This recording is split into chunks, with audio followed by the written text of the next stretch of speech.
resident commodities expert in order to explain what's wrong with crypto from at least a more quantitative perspective, not an emotional one. Now, everybody knows that Bitcoin and Silk have had a legion of cheerleaders, even after the FTX debacle and the wave of crypto exchanges either going under or getting charged by the SEC, or both. They haven't stopped.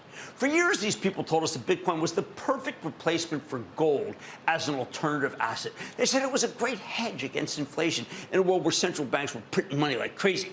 But in reality, it wasn't a hedge against anything.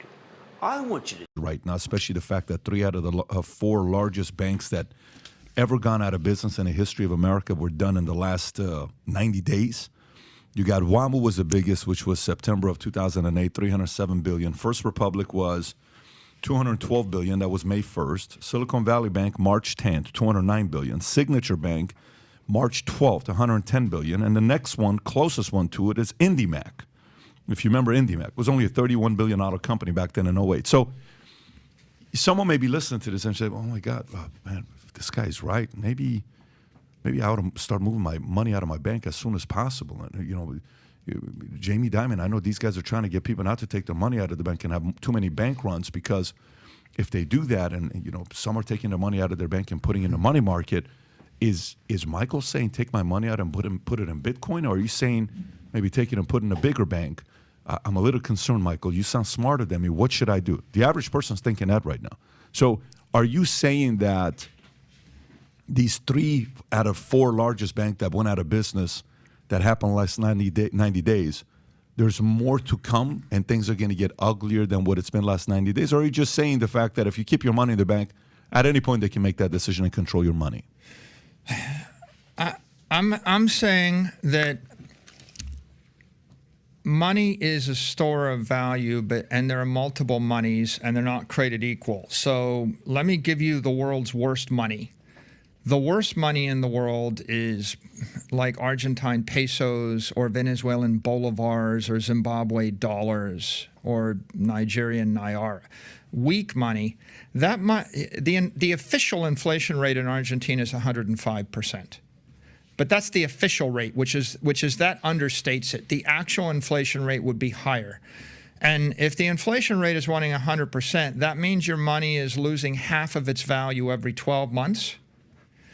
That means that within 10 years, you have nothing.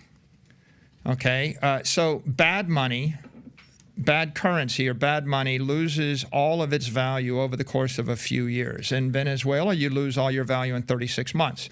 In Argentina, in 10 to 20 years, the Argentine peso was 1 to the dollar 21 years ago. If you had $1 million 21 years ago, the Argentine peso right now is about 480 to the dollar. So that's not a 99% loss. That's a 99.8% loss, right? In how many years? 21 years. Okay, so what I'm saying is you don't have money if you have weak currency. Now let's take strong currency. Well, the strongest currency in the world is the dollar. That's not money. You're losing 99% of your wealth over the course of 90 years in the U.S. dollar, maybe more. The U.S. dollar, the only difference between the U.S. dollar and the peso is whereas it takes 20 years to lose your family's fortune in the peso, it takes about 90 years to lose your family's fortune in the dollar, right? My house in Miami Beach was $100,000 in 1930. It was appraised at $46 million a few years ago. Do the calculation. It's on a path to be worth $100 million, which means that the U.S. dollar will have lost 99.9% of its value over 100 years. Warren Buffett knows this. Charlie Munger knows this. Basically, the bottom line there is your money in the bank isn't money. Okay, so the answer is you shouldn't have any money in a bank. Right? You're basically losing 7% of all your wealth every year in a good year. If it's the dollar, you're losing 15% of your wealth in a not good year. If it's the dollar, you're absolutely losing all your money over the course of a decade. So that's kind of weak money. Awful money is developing world money, the Lebanese pound. The Lebanese pound got devalued. I mean, you would have lost all your money in 5 years if you had the pound.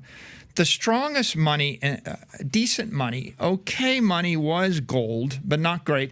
The strongest money in the world is Bitcoin, because Bitcoin is absolutely capped at 21 million. It is global money. You could take $1 billion of Bitcoin across a border. You can transfer it to a counterparty, and no government can interdict that, and nobody can inflate that. And so my answer there would be, you can't trust any bank. You certainly can't trust a bank in Lebanon. Read about Lebanese banks. You can't trust a bank in Africa. You can't trust a bank in Asia. Michael, but if you call Chase, their customer service is amazing. How was the customer service with Bitcoin when you called the 1-800 number? There's nobody working at the Bank of Bitcoin to steal your money.